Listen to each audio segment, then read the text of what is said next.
TitleMatchNetwork.com. Just recently, I watched an old house show from Philly. Might have been 83 or 84, but you were in one of the opening matches. This was before even the snooker angle, before you were putting the angle with Piper. And you did the dancing, and everything. And the place went nuts after the match. Whose idea was it for you to start doing the dancing in the middle of the match? I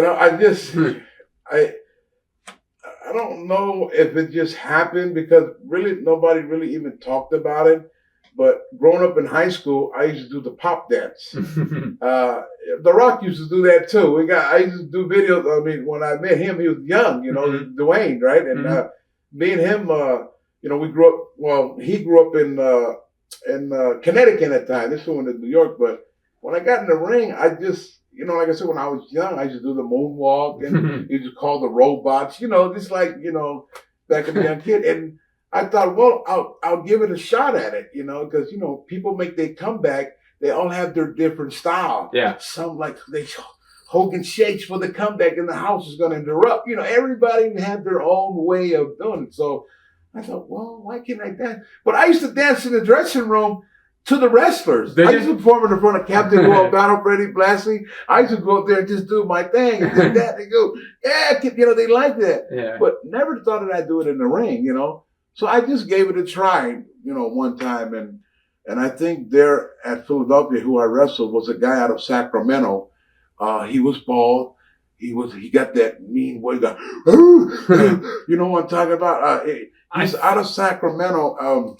I know it's hard. Paul Vachon? Was it Paul Vachon from Canada? Paul Butcher Vachon, maybe? This guy was represent Sacramento, and Captain Lou Albano was manager in him. Okay. I'll get to the name before you close. All right. But Iron Mike Sharp? Not Iron Mike Sharp. He had the leather on. Yeah. This guy was like, he had just a pair of short, bald-headed, Killer Khan? No, he's from Sacramento. I'm sure we'll hit it. But when he hits my head on the turnbuckle, and I started to do the again, I was just trying something. So I just did it one that night just to see how the people acted, and then when he hit my head again on the turnbuckle, and then he hit it, and that's when I did the, just started doing the moonwalk. And Michael Jackson at the time, the moonwalk was hot at them days. Mm-hmm. So I mixed a little bit of that and a little bit of the worm and then a little bit of the robot, and then I guess the people place went nuts. And then the wrestlers, some guys were encouraging me. And then they're like, hey, man, keep doing that, do your, because being a heel, whatever it is going to make it easy on them is, a good baby face makes a good match. Oh, a good heel makes a good match, too. Yeah. And it works both ways. But you can make a match really easy if you know what you're doing. Again, I was just trying something new as a young kid. But, yeah, those when I watch those now, I'm thinking, what was I doing? But it worked, right? Yeah. Oh, yeah. Most definitely. Now, when you and Snuka started tagging up, did you guys ride together, or did you still ride with Hoffa and Sika?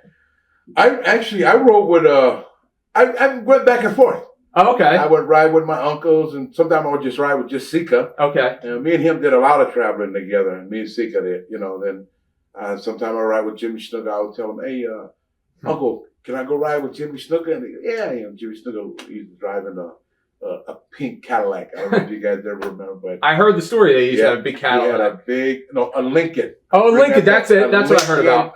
A pink Lincoln, but to me there was only one Elvis, right? Right. Well, when I jumped in his car and I traveled with him, we must have listened to every Elvis music you can imagine. He's a big Elvis fan. Oh, he's a big Elvis fan. I didn't know that. That's what. Remember those times we had DVD. We had no cassettes or no tape thing. There were actually cassettes. Right.